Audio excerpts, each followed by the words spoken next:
Bhojpuri film जगत से जुड़ल हर ताजा तरीन खबर सबसे पहले जाने खातिर भोजपुरिया आर्यन चैनल के सब्सक्राइब कर ली और घंटी के जरूर दबाई। जय हो भोजपुरिया समाज। जी हाँ, तो आज आप लोग के बीच भोजपुरी के पावर स्टार पवन सिंह और भोजपुरी के सबसे सुंदर अदाकारा मिस काजल राघवानी के जोड़ी से जुड़ल नया एवं तरो ताजा रिपोर्ट यानी बड़ी खबर लेके मिली, जिसमें की फैंस दर्शक लोग बड़ा ही नया खुश खबरी की रिपोर्ट। जी हाँ, फिर आज लाइव आके पूरा दर्शक लोग फैंस लोग भी हल्का मचाते जो पहली बार ऐसा मस्ती करत नजर जो अभी तक ले कोई भी स्टार इतना मस्ती नहीं किया जो पवन काजल जोड़ी पूरा भोजपुरी में हल्का मचल अपन मस्ती के दौरान। जी हाँ, पूरा आप सब लाइव वीडियो भी देख सके, लगभग कहल जाओ तो 1.5 घंटा पौने 2 घंटा के लाइव वीडियो फुल मस्ती जौन की काजल राघवानी एक रिपोर्टर के रोल अदा कैले, जिसमें काजल राघवानी एक पर एक यानी 30 से 35 को क्वेश्चन सवाल जवाब कैले बड़ी, जिसमें पवन सिंह के जवाब देवे के पड़ल। जी हाँ, तो आप सब पूरा वीडियो देखिए अंत तक, सारा कुछ रिपोर्ट डिटेल जान सके और वीडियो क्लिप भी देख सके। उससे पहले को रिक्वेस्ट करें आपसे कि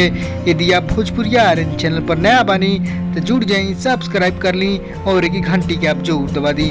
जी हाँ, तो चलिए आप दर्शक फैंस लोग बताए नया तरो ताजा रिपोर्ट उनकी दर्शक फैंस लोग नया खुश खबरी भोजपुरी सितारा भी अब लॉकडाउन में मस्ती कर लो वापस शूटिंग। जी हाँ, शूटिंग में जैसे कि आपसे पता हुआ शूटिंग अभी नहीं किया, सभी सब कोई घर पे स्टे बाटे उनकी घर पे पूरा मस्ती के दौरान काजल राघवानी एक नया रिपोर्टर के रोल अदा करता रही। उनकी पिछला दिन कई गो स्टार के साथ एक नया इंटरव्यू के तरह आप क्वेश्चन करता रही और सभी स्टार के जवाब देवे पड़ता, जिसमें कि आज बारी रहा पवन सिंह के। उनकी पवन सिंह से भी कई सवाल 30-35 को सवाल कर लिया, पूरा मनोरंजन से भरपूर आपसे वीडियो क्लिप। जी हाँ, तो कॉल आज शाम के जो इंस्टाग्राम पे लाइव है काजल राघवानी पवन सिंह की जोड़ी उनकी पूरा भोजपुरी दर्शक काफी वायरल बोले खबर उनकी आपसे के शॉर्ट क्लिप। जी हाँ, 1 से 2 मिनट के वीडियो में आपसे सारा रिपोर्ट बता। जी हाँ, था ऐसा इंटरव्यू अभी तक कोई भी स्टार नहीं खेले उनकी काजल राघवानी के इतना रिपोर्टर के अदाकारी नहीं भोले बड़े। जी हाँ, पवन सिंह के एक से एक जवाब दे अचूक पड़ल बने, पवन सिंह भी खूब जवाब अपना अंदाज में दिल हल्का मचल बने।